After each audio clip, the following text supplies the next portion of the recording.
चलो बच्चों, तो अब यहां से एक और बहुत ही इंपॉर्टेंट टर्म पे अब हम बात करने वाले हैं। Terms used in UV visual spectroscopy, यानी यूवी विजुअल स्पेक्ट्रोस्कोपी में कौन कौन से टर्म हम लोग यूज किया करते हैं, बहुत इंपॉर्टेंट है बच्चों। चलो, तो इसमें कुछ टर्म है जैसे क्रोमोफोर, ठीक है, क्रोमोफोर, चलो देख लेते हैं। क्रोमोफोर होगा, ऑक्सोक्रोम होगा, ये सारे टर्म वगैरह के बारे में पहले हम लोग बात करेंगे। इसके अलावा जो शिफ्ट वगैरह, जो इंटेंसिटी शिफ्ट है, इन सब के बारे में अब हम लोग बात करने वाले हैं। तो चलिए सबसे पहले क्रोमोफोर देखते हैं। बहुत ज्यादा प्रॉब्लम होती है बच्चों को, एक कंसेप्ट हमेशा लर्न करते हैं, लेकिन बच्चों यहाँ आपको लर्न नहीं करना है, सिर्फ आप 2 मिनट टाइम दो, ये सारे डाटा आपके क्लियर मिलेंगे। सबसे पहला टर्म यूज होगा बच्चों क्रोमोफोर। क्रोमोफोर क्या है? तो क्रोमोफोर देखो दो वर्ड से बना है, एक क्रोम, सेकेंड है फोर। क्रोम का मतलब होता है कलर, फोर का मतलब जो कलर को इंपार्ट करने वाला, यानी ऐसा ग्रुप जो कलर को क्या करे, इंपार्ट करे। दैट मीन्स यहां हम लोग कलर ना बोल के हम लोग ये बोल देंगे कि कुछ ऐसे ग्रुप होते हैं बच्चों जो इलेक्ट्रॉनिक ट्रांजिशन के लिए क्या होते हैं, रिस्पॉन्सिबल होते हैं, उन्हीं की वजह से इलेक्ट्रॉनिक ट्रांजिशन होता है। ठीक है, ऐसे ग्रुप को हम लोग क्या बोलते हैं, क्रोमोफोर बोलते हैं। इंपॉर्टेंट है ये जो टर्म बता रहे हैं, ये हर एग्जाम के लिए बड़े इंपॉर्टेंट है, तो इसको तो एमआई पे अभी ट्रिक करो। और ये सारे टर्म इस यूनिट के सबसे फेमस टर्म है बच्चों, बहुत ज्यादा ये एग्जाम में पूछे जाते हैं। चलो, तो chromophore is a covalently bonded group. ये कोवेलेंटली बॉन्डेड ग्रुप होता है, मतलब sigma bond, pi bond, single bond, double bond, triple bond लगा होगा, ऐसा ग्रुप होगा। Which are responsible for electronic transition, जो इलेक्ट्रॉनिक ट्रांजिशन कराने के लिए रिस्पॉन्सिबल होता है, ऐसे कोवेलेंटली बॉन्डेड ग्रुप को हम लोग क्या बोलते हैं, क्रोमोफोर। तो लर्न तो करना नहीं है, नाम से भी पकड़ लोगे। इसका एग्जाम्पल अगर बात करें बच्चों, जैसे C triple bond C, C double bond C, N double bond N, NO2, ये सारे के सारे क्या है बच्चों, क्रोमोफोर। क्लियर हो गया होगा क्रोमोफोर क्या है, इनके वर्ग क्या है। अब यहां से एक चीज ध्यान देना बच्चों, कि इसमें आपको दिख रहा है ये तो ट्रिपल बॉन्ड है, इसका मतलब यहाँ पाई बॉन्ड आ गया। अच्छा, यहां आप एक चीज देख सकते हो कि जैसे NO2 है, तो NO2 में नाइट्रोजन के पास क्या है, लोन पेयर ऑफ इलेक्ट्रॉन है। ये समझ में आ रहा है ना, ट्रिपल बॉन्ड, डबल बॉन्ड, इसका मतलब पाई बॉन्डेड हो गया इलेक्ट्रॉन, और लोन पेयर की वजह से यहां क्या आ रहा है, ये non bonded electron, lone pair है, नॉन बॉन्डिंग इलेक्ट्रॉन, इसका मतलब यहाँ पाई बॉन्डेड इलेक्ट्रॉन भी है और नॉन बॉन्डेड इलेक्ट्रॉन भी है। तो दो टाइप का ट्रांजिशन पॉसिबल होगा। कौन कौन सा, पाई टू पाई स्टार भी होगा और N टू पाई स्टार भी ट्रांजिशन पॉसिबल होगा। ये चीजें समझ में आ रही है। तो इस बेसिस पे जो ट्रांजिशन है बच्चों, इस बेसिस पे इसको क्लासिफाई कर दिया क्रोमोफोर को। एक तो वो जब पाई से पाई स्टार में ट्रांजिशन होगा, और एक जो नॉन बॉन्डिंग से पाई स्टार में ट्रांजिशन होगा। पाई से पाई स्टार में जो ट्रांजिशन होगा, ये कंटेन ओनली पाई इलेक्ट्रॉन, यानी ऐसा क्रोमोफोरिक ग्रुप जिसमें सिर्फ पाई इलेक्ट्रॉन हो। ठीक है, नॉन बॉन्डिंग इलेक्ट्रॉन न हो, सिर्फ पाई इलेक्ट्रॉन हो, नॉन बॉन्डिंग इलेक्ट्रॉन न हो, तो वहां ट्रांजिशन क्या होगा, सिर्फ पाई टू पाई स्टार ट्रांजिशन होगा। जैसे आप सी ट्रिपल बॉन्ड सी को देखो, तो यहां सिर्फ ट्रिपल बॉन्ड है, यानी दो पाई इलेक्ट्रॉन है ना, लेकिन कार्बन के पास लोन पेयर ऑफ इलेक्ट्रॉन नहीं है। जब लोन पेयर ऑफ इलेक्ट्रॉन नहीं है, यानी नॉन बॉन्डिंग इलेक्ट्रॉन नहीं है, तो यहां सिर्फ और सिर्फ कौन सा ट्रांजिशन होगा, पाई टू पाई स्टार ट्रांजिशन होगा। ये क्लियर हो गया होगा। दूसरा है बच्चों N टू पाई स्टार, तो इसमें क्या होगा, contain pi electron as well as non bonding electron, यानी पाई इलेक्ट्रॉन भी हो और उसके साथ साथ नॉन बॉन्डेड यानी फ्री इलेक्ट्रॉन, जिसको आप लोग लोन पेयर बोला करते हो, वो भी हो। तो अब जैसे इसका एग्जांपल NO2 को देखोगे बच्चों, तो ये डबल बॉन्ड यानी पाई इलेक्ट्रॉन भी मिलेंगे, और साथ में यहां से आपको क्या मिलेगा, free electron, non bonding electron भी मिलेगा। तो ये दो टाइप के इनको डिवाइड कर दिया गया। आगे हम लोग देखेंगे। इसमें एक टर्म और यूज होता है, जो सेकेंड टर्म बड़ा इंपॉर्टेंट है, वो है ऑक्सोक्रोम। कहेंगे सर ये ऑक्सोक्रोम क्या है, तो बच्चों ऑक्सो, ये जो ऑक्सो, दो वर्ड से ऑक्सोक्रोम बना है, एक है ऑक्सो और दूसरा है क्रोम। तो आक्सो का मतलब होता है जो इंक्रीज कराए, ठीक है। क्या इंक्रीज कराए?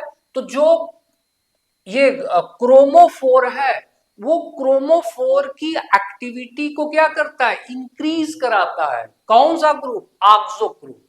जिस तरीके से आप लोग कैटलिस्ट वगैरह यूज करते हो ना किसी रिएक्शन के रेट को इंक्रीज करने के लिए, डिक्रीज करने के लिए, इसी तरह जो क्रोमोफोर जो इलेक्ट्रॉनिक ट्रांजिशन करा रहा है बच्चों। और तो देखो, जैसे आपको एक इस एग्जांपल से समझाएं तो ज्यादा बेटर समझ में आएगा। जैसे जब आप लोग हैबर प्रोसेस से अमोनिया का फॉर्मेशन करते हो तो उसमें कैटलिस्ट आप लोग Fe का यूज करते हो, जो रिएक्शन के रेट को चेंज करता है, पॉजिटिव कैटलिस्ट है। अब इस जो कैटलिस्ट की एक्टिविटी को इंक्रीज करने के लिए हम लोग क्या यूज करते हैं? प्रोमोटर यूज करते हैं, ठीक है। तो प्रमोटर जैसे मॉलिब्डेनम, मॉलिब्डेनम प्रमोटर यूज करते हैं। तो मॉलिब्डेनम क्या करता है? ये रिएक्शन से इसको कोई लेना देना नहीं होता, कुछ मतलब नहीं होता, इसका पूरा वर्क किस पे होता है? इस कैटलिस्ट पे होता है। ठीक इसी तरीके से आक्सोक्रोम होता है। आक्सोक्रोम जो है उनका रिएक्शन वगैरह किसी से कुछ मतलब नहीं होता, सिर्फ उसका एम क्या होता है? जो क्रोमोफोर होगा, क्रोमोफोर की एक्टिविटी पे वो क्या करता है? वर्क करता है। इसी को हम लोग क्या बोलते हैं बच्चों? आक्सोक्रोम, ठीक है।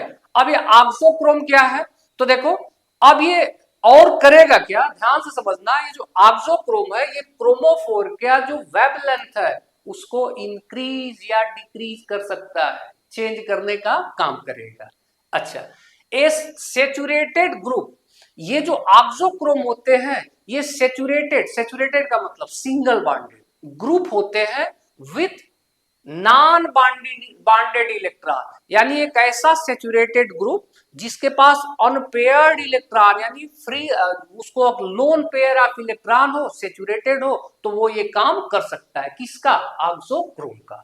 कहोगे सर कोई एग्जांपल दीजिए। तो जैसे आप ये बेंजीन ले रहे हो ना, देखो ये बेंजीन ले रहे हो, बेंजीन पे आप NH2 यूज कर दिए, क्या यूज कर दिए? NH2 यूज कर दिए। तो देखो सेचुरेटेड है, नाइट्रोजन के पास डबल बॉन्ड है नहीं, यहाँ सिंगल बॉन्ड है, साथ में इसके पास लोन पेयर ऑफ इलेक्ट्रॉन है। तो ये NH2 जो होगा बच्चों, ये किसका काम करेगा? आक्सोक्रोम का काम करेगा। समझ में आ रहा है? और ये क्या होगा? ये क्रोमोफोर होगा, बेंजीन क्रोमोफोर होगा।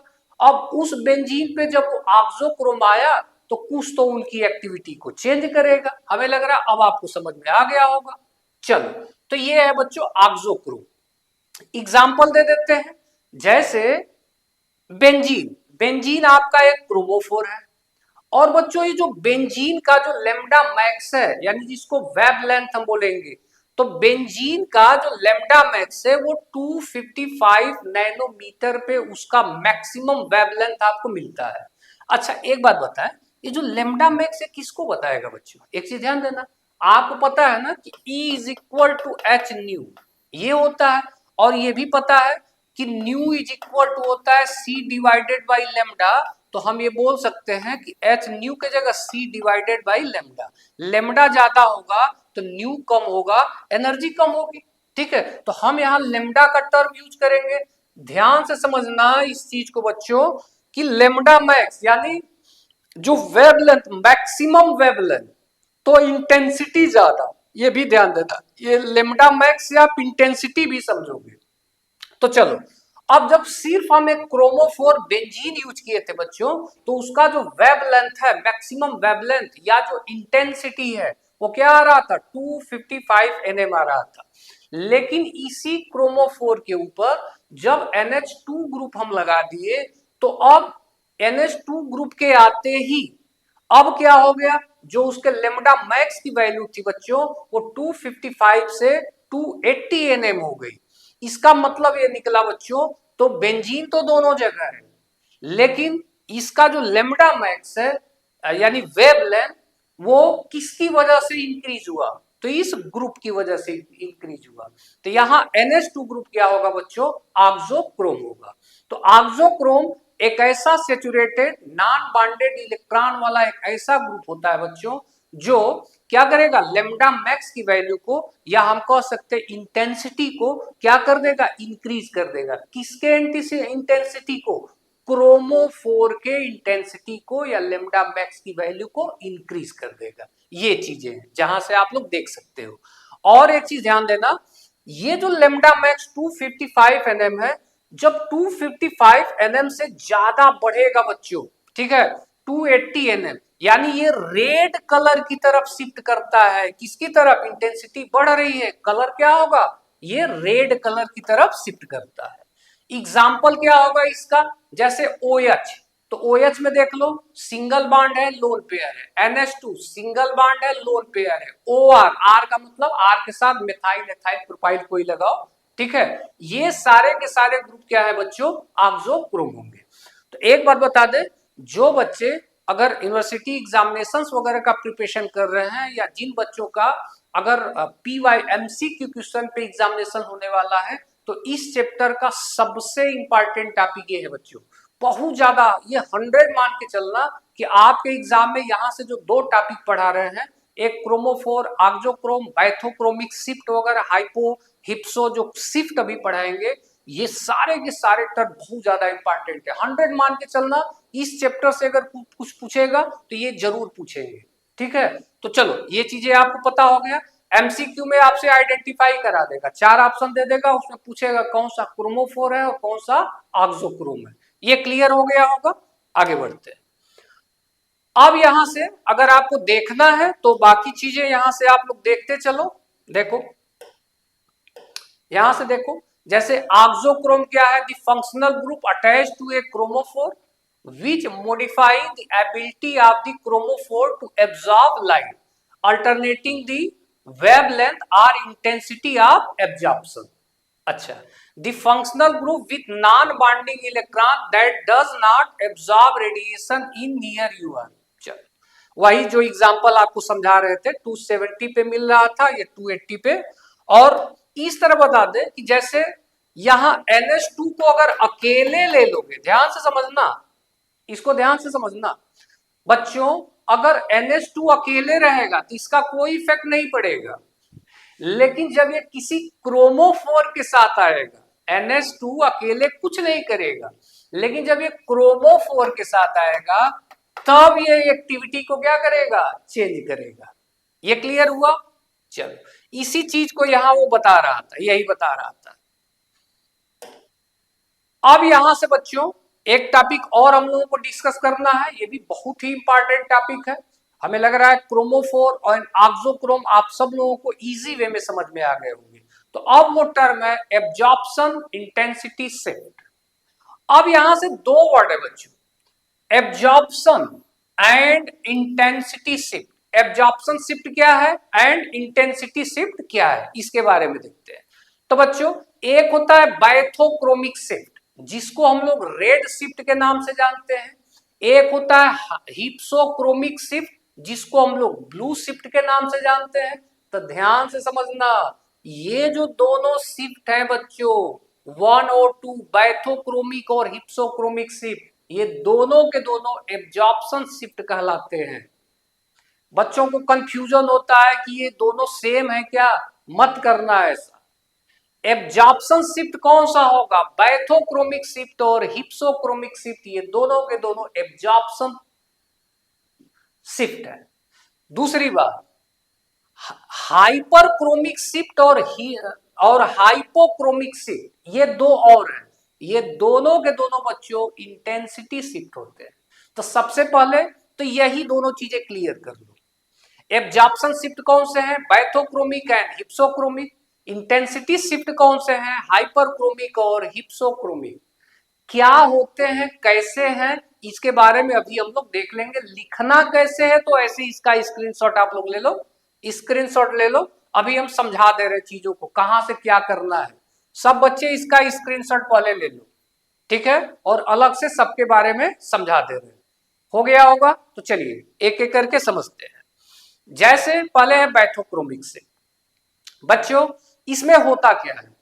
बाइथोक्रोमिक शिफ्ट में लेमडा मैक्स की वैल्यू इंक्रीज हो जाती है। अब ये याद रखो, लेमडा मैक्स क्या है?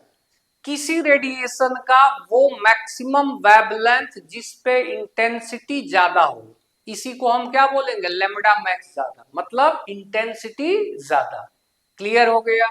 अच्छा, second point, move towards red colour.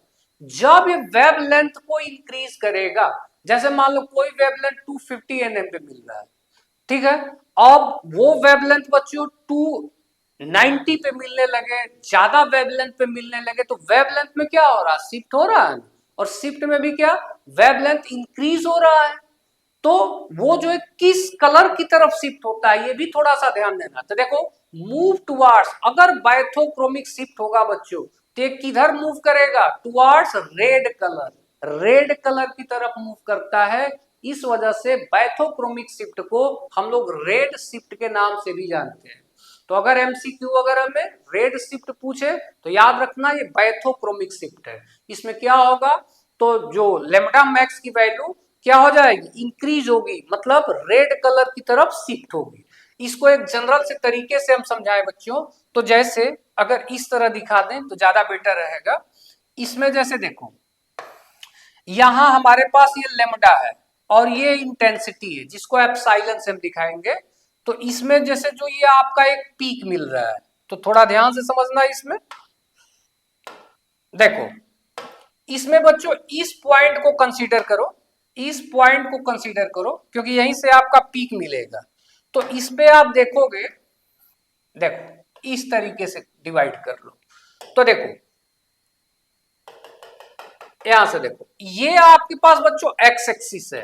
देखो ये एक्सिस कौन सा है, एक्स एक्सिस है, इसको आप बोलते हो ना एक्स एक्सिस, और ये एक्स डैश। अब इस पॉइंट से इधर जाओगे या इधर आओगे, ठीक है। चलो दूसरी बात, ये है बच्चों आपके पास वाई एक्सिस, और नीचे क्या है, वाई डैश। ये चीज समझ में आया। तो सेम यही है, देखो इधर हम बना दे रहे हैं एक्स एक्सिस, और ये बना दे रहे हैं एक्स डैश, ये वाई एक्सिस और ये क्या है, वाई डैश।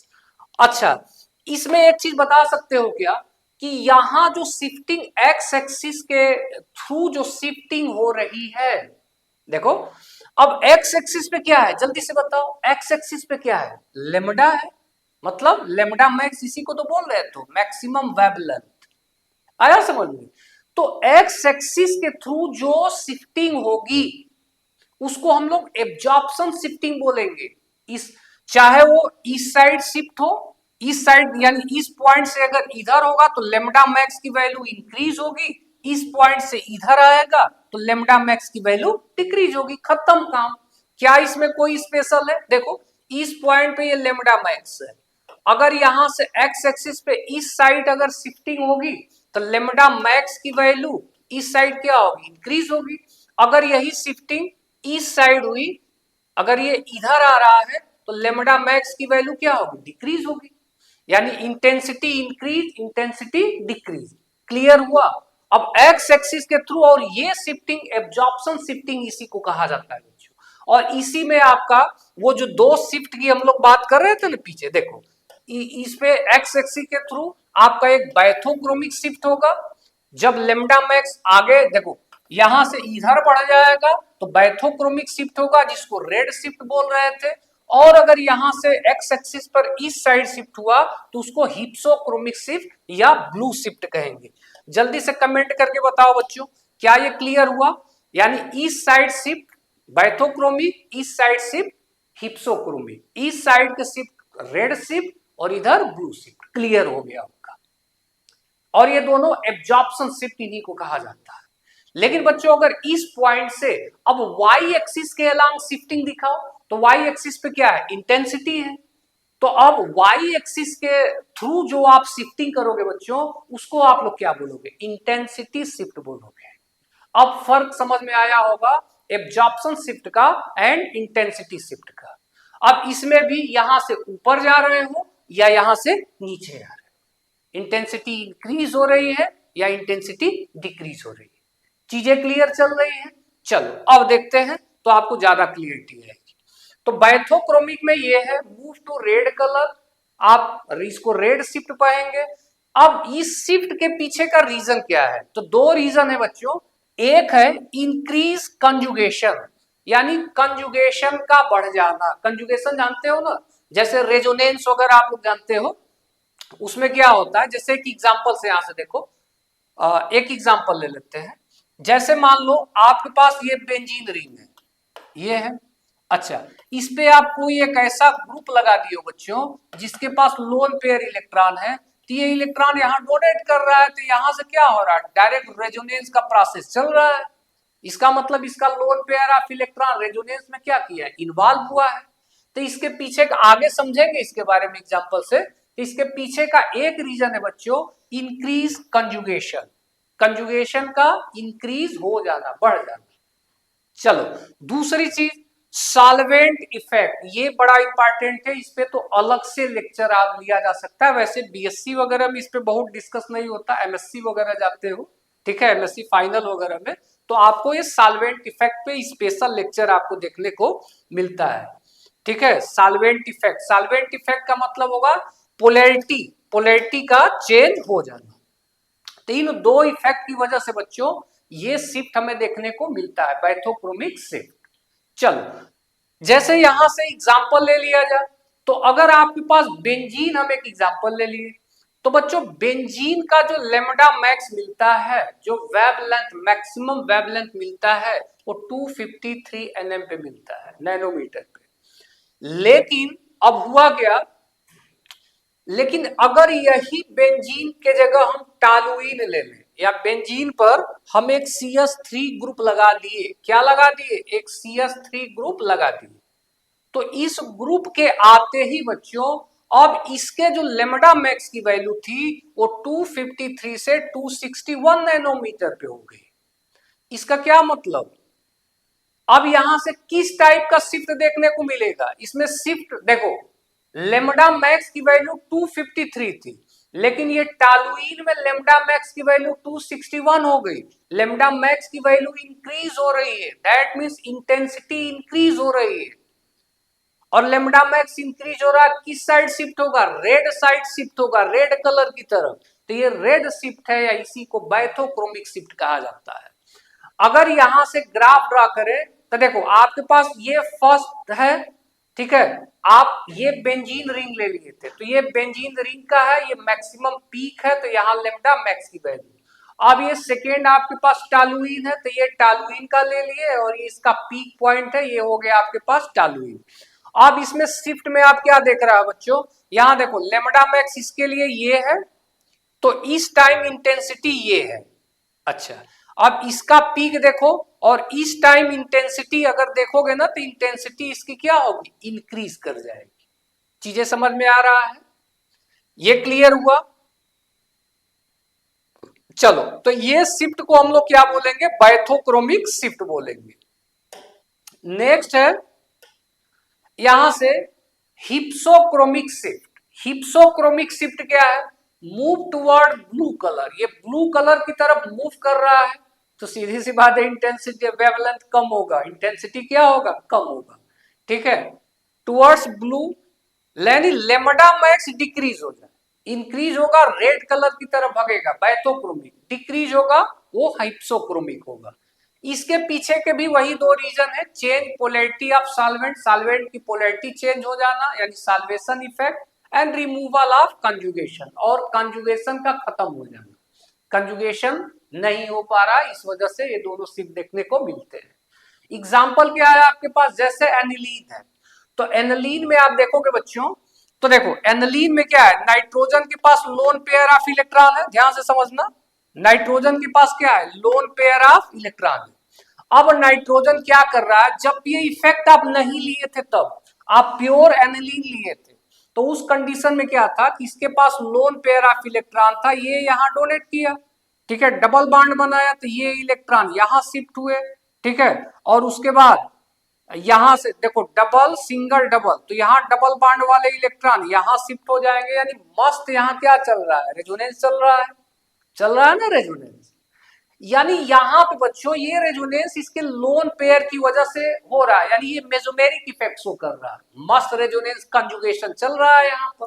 लेकिन हम किए क्या, और ये कब, जब हम एक्वस कंडीशन में लिए, क्या किए, एक्वस कंडीशन में लिए। एक्वस का मतलब इसके साथ कुछ पानी है, बस ये काम चल रहा है रेजोनेंस का। लेकिन हम थोड़ा सा चेंज किए कि जो एक्वस कंडीशन में एनिलीन हम लिए थे बच्चों, उसके साथ कुछ वाटर था, उसमें कुछ ड्रॉप एसिड ऐड कर दिए, जैसे HCl वगैरह ऐड कर दिए। तो एसिड की टेंडेंसी होती है H प्लस लूज करने की, तो जैसे ही उस एक्वस में H प्लस ऐड किए, H प्लस का मतलब एसिड, तो अब क्या होगा बच्चों, एक बात बताओ, ये H प्लस है, नाइट्रोजन के पास लोन पेयर ऑफ इलेक्ट्रॉन है, इसको इलेक्ट्रॉन की कमी है, इसके पास इलेक्ट्रॉन है, तो ये अपना इलेक्ट्रॉन इसको क्या करेगा, डोनेट कर देगा, तुरंत डोनेट करेगा ना। और जैसे ही ये इलेक्ट्रॉन डोनेट करेगा मतलब ये जाके इसके साथ बॉन्ड बना लेगा, तो जो NH2 था H प्लस आ गया तो NH3 प्लस बन जाएगा, इसका मतलब यहाँ NH2 से NH3 प्लस बन गया। अब एक बात बताओ, क्या इस नाइट्रोजन के पास लोन पेयर है? अगर इसका हम स्ट्रक्चर बनाए तो कुछ इस टाइप से इनका स्ट्रक्चर चल रहा है। देखो ये N है, ये H है, ये H है और एक H और आ गया, यही तो है NH3। नाइट्रोजन बच्चों सिर्फ 3 बाड ही बना सकता है, 4 बाड तो बनाएगा नहीं। और यहाँ देखो 1 2 3 4 बाड बन गया, इसका मतलब क्या निकला, हाईली इलेक्ट्रोनेगेटिव एलिमेंट बाड आ गया 4। तो ये क्या करेगा बच्चों, इसके ऊपर एक पॉजिटिव चार्ज आएगा। अब ये हाईली इलेक्ट्रोनेगेटिव एलिमेंट चार्ज रख दिए पॉजिटिव का, अब ये हाईली अनस्टेबल स्पीसीज हो जाएगी। अब इस पॉजिटिव चार्ज को हटाने के लिए H तो हटाएगा नहीं, H हटाएगा तो फिर पहले ही वाले कंडीशन में चला जाएगा, तो H मत हटाओ। अब ये क्या करेगा बच्चों, जो पहले जो रिंग को इलेक्ट्रॉन दे रहा था लोन पेयर था, लेकिन अब लोन पेयर नहीं है, इसको इलेक्ट्रॉन की जरूरत है, तो रिंग से ही इलेक्ट्रॉन लेना क्या कर देगा, स्टार्ट करेगा, रिंग से इलेक्ट्रॉन खींचेगा, खींच के ही पॉजिटिव चार्ज को क्या करेगा, मेंटेन करेगा। अब चीजें समझ में आई, इसका मतलब निकला कि अब यहां कंजुगेशन डिस्टर्ब हो चुका है। पहले तो ये दे रहा था तो मस्त कंजुगेशन चल रहा था, अब ये पॉजिटिव आते ही अब लेने लगेगा, यहां से इलेक्ट्रॉन लेने लगेगा। समझ में आया ना? तो इसी वजह से जो लेमडा मैक्स की वैल्यू थी, यहाँ कंजुगेशन अच्छा हो रहा था तो 265 nm थी, लेकिन जब ये पॉजिटिव आते ही जब कंजुगेशन डिस्टर्ब हो गया तो लेमडा मैक्स की वैल्यू डिक्रीज हो गई, 256 nm हो गई। तो इस पे जो शिफ्ट मिलेगा बच्चों, इसको बोला जाता है हिप्सोक्रोमिक शिफ्ट। और लेमडा मैक्स की वैल्यू डिक्रीज हो रही है, इसका मतलब ये ब्लू रीजन की तरफ क्या होगा, शिफ्ट होगा। इस वजह से इस शिफ्ट को हम लोग ब्लू शिफ्ट के नाम से जानते हैं। स्ट्रक्चर कैसे बनाएंगे, तो यहां से ये सारी चीजें देख सकते हैं कि जैसे बनाना कैसे है। आपके पास पहले लेमडा मैक्स ये ले लेंगे, एनिलीन का लेंगे, लिए एनिलीन का, ये दिखा दिए, ठीक है। अब देखो, जैसे ही इसमें एसिडिक मीडियम ऐड किए बच्चों, तो अब देखो उस साइड शिफ्ट ना होके ये शिफ्टिंग इधर भग रही है, जिसको हम समझा रहे थे ना, इस साइड अगर शिफ्ट होगी तो इंटेंस लेमडा मैक्स डिक्रीज होगा, इधर जाएगा तो इंक्रीज होगा। देखो समझ में आ गया, ये क्लियर हो गया होगा, इसको हम लोग हिप्सोक्रोमिक शिफ्ट बोलते हैं। नेक्स्ट है हाइपरक्रोमिक शिफ्ट। हाइपरक्रोमिक शिफ्ट बच्चों दो शिफ्ट है, एक हाइपरक्रोमिक शिफ्ट है और एक हाइपोक्रोमिक शिफ्ट। ये दोनों शिफ्ट क्या है, ध्यान से समझना, हाइपरक्रोमो शिफ्ट और हाइपोक्रोमिक शिफ्ट ये दोनों इंटेंसिटी शिफ्ट है। अभी तक जो दो शिफ्ट हम लोग पढ़ रहे थे वो एब्जॉर्प्शन शिफ्ट थे, ये इंटेंसिटी शिफ्ट है। तो इंटेंसिटी शिफ्ट है बच्चों, तो वहां एब्जॉर्प्शन में लेमडा मैक्स पे चल रहे थे, तो यहां हमें intensity that means epsilon max पे चलना पड़ेगा। या तो इंटेंसिटी लिखो या एप्सिलॉन मैक्स लिखो, समझ में आ रहा है? अच्छा देखो, जब बच्चों एप्सिलॉन मैक्स की वैल्यू ज्यादा हो, एप्सिलॉन मैक्स क्या हो जाए, जैसे वहां लेमडा मैक्स ज्यादा हो रहा था कहां। और एक बात बता देना कि जनरली, जनरली का मतलब हर जगह नहीं, जनरली ऐसा देखा गया है कि ये जो हाइपरक्रोमिक शिफ्ट है ये बैथोक्रोमिक शिफ्ट के साथ ही होता है। बैथोक्रोमिक शिफ्ट में लेमडा मैक्स इंक्रीज होता है और हाइपरक्रोमिक शिफ्ट में एप्सिलॉन मैक्स क्या होता है, ज्यादा होता है। समझ में आ रहा हो? अच्छा, तो इसमें एग्जांपल हम ले लें, इसमें क्या है बच्चों, जैसे 1,3-ब्यूटाडाइईन ये है, तो 1,3-ब्यूटाडाइईन का जो एप्सिलॉन मैक्स की वैल्यू जो आ रही थी वो 350 पर मोल पर सेमी आ रही थी, लेकिन यहीं पे 1,3-पेंटाडाइईन का जो एप्सिलॉन मैक्स था वो 650 पर मोल पर सेमी था। यानी एप्सिलॉन मैक्स की वैल्यू क्या हुई, ज्यादा हुई, यानी ये क्या हो गया, शिफ्टिंग। ये शिफ्ट क्या होगा, हाइपरक्रोमिक शिफ्ट, क्योंकि एप्सिलॉन मैक्स क्या है, ज्यादा है। अगर यहां ग्राफ से देखें बच्चों तो देखो फर्स्ट वाला आपके पास ये है, कौन सा 1,3-ब्यूटाडाइईन, सपोज दैट ये है, इसका ये लेमडा मैक्स है और ये इंटेंसिटी है, ठीक है। अब जब हम इसका स्टडी किए तो इसका इंटेंसिटी एप्सिलॉन मैक्स ये हो गया, समझ में आ रहा है। अब यहां से इन दोनों में कंपैरिजन करेंगे तो इंटेंसिटी कितना इंक्रीज हुआ, देखो ये इतना इंटेंसिटी क्या हुआ, इंक्रीज हुआ, समझ में आ रहा है। अच्छा, तो इस शिफ्ट को हम लोग क्या बोलेंगे, हाइपरक्रोमिक शिफ्ट। एक बार बता दें, देखो इस पॉइंट से ध्यान से देखना, इस पॉइंट को एक कंसीडर कर लो, और अगर यहां से बच्चों एक्स एक्सिस के थ्रू जो शिफ्ट कर रहे हो तो लेमडा मैक्स ज्यादा, लेमडा मैक्स ज्यादा, ठीक है। और अगर यहां से इस साइड एक्स एक्सिस के अलांग ही अगर इधर आ रहे हो तो लेमडा मैक्स की वैल्यू डिक्रीज होगी, लेमडा मैक्स डिक्रीज होगी, ठीक है। ये रेड शिफ्ट, ये ब्लू शिफ्ट, बाकी बैथोक्रोमिक वगैरह जानते हैं। अब आ जाओ वाई एक्सिस, और ये दोनों एब्जॉर्प्शन शिफ्ट है। वाई एक्सिस पे चले जाओ, अगर ऊपर जाओगे बच्चों यानी वाई डायरेक्शन में तो एप्सिलॉन मैक्स की वैल्यू ज्यादा होगी, ठीक है।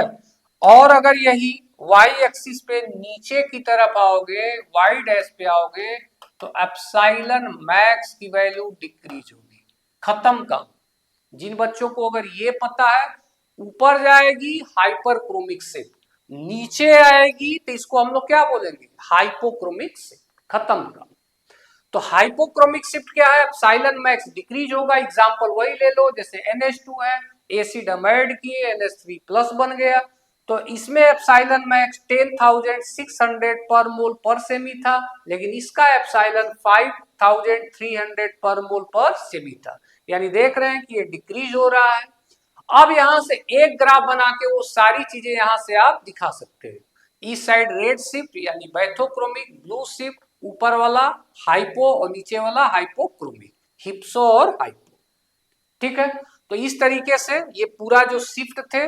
बाकी अगर जिन बच्चों को अगर इस चीज को डिटेल में देखना है तो यहां से आप स्क्रीनशॉट वगैरह सारे जो शिफ्ट्स हैं उनका आप लोग ले सकते हो। चलो दिखा देते हैं, आप लोग स्क्रीनशॉट लेते चलना। सारी चीजें आप लोगों को हम एक्सप्लेन ऑलरेडी कर चुके हैं, जैसे आक्सोक्रोम वगैरह का सबका। अब यहाँ एब्जॉर्प्शन या इंटेंसिटी शिफ्ट में देखो जो बात हम लोग कर रहे थे वही सारी चीजें यहाँ देखने को मिलेगी। बैथोक्रोमिक शिफ्ट या red shift, when absorption maximum of a compound shift to longer wavelength, it is known as bathochromic shift or red shift। Exam में ऐसे लिखना है। हिप्सोक्रोमिक शिफ्ट क्या है या जिसको ब्लू शिफ्ट कहेंगे, when absorption maximum of a compound shift to shorter wavelength, it is known as hypsochromic shift or blue shift। इसके ये दोनों एब्जॉर्प्शन शिफ्ट है। Hyperchromic shift, when absorption intensity देखो epsilon of a compound is increase, it is known as hyperchromic shift. और hypochromic shift, when absorption intensity epsilon of a compound is decreased, it is known as hypochromic shift. बाकी ये graph वगैरह draw करोगे तो यहां से सारी चीजें क्लियर हो जाएंगी। तो आई होप आप सभी बच्चों को ये सारे टॉपिक क्लियर हो गए होंगे, ठीक है बच्चों। तो अब हम लोग आगे बात करते हैं एक नए टॉपिक के ऊपर, जो कि होगा प्रिंसिपल, एब्जॉर्प्शन थियरी के कुछ प्रिंसिपल के बारे में।